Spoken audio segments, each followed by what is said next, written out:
এখানে এসে জানলাম যে বার্মিংহামের পুলিশ তারা আমাদের খুঁজে বেড়াচ্ছে। সম্ভবত কোনো পথচারী অভিযোগ করেছিল তারা খুঁজে বেড়াচ্ছে 7-8 জন সন্ত্রাসীকে, মাথায় টুপি, মুখে দাড়ি। এই লোকগুলো কারা? আমাদের গাড়ির নাম্বার তারা জানে, এটাও জানে গাড়িটার রং সবুজ। তারা কি করলো? ইন্স্যুরেন্স কোম্পানিতে ফোন করলো আর বের করার চেষ্টা করলো আমরা কোথায় আছি। তারা খুঁজে বের করলো হোটেল, এই হোটেলটা।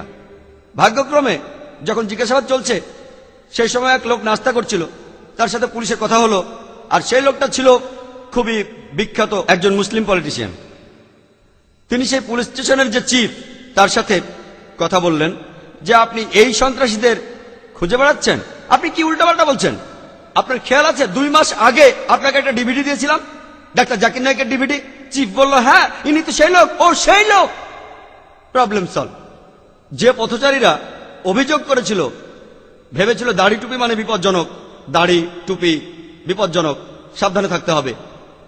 কিন্তু আবারও আল্লাহর সাহায্য, খোদার সাহায্য, আর আমিও ফিরে এসেছি, না হলে আপনারা আমাকে এখানে দেখতে পেতেন না।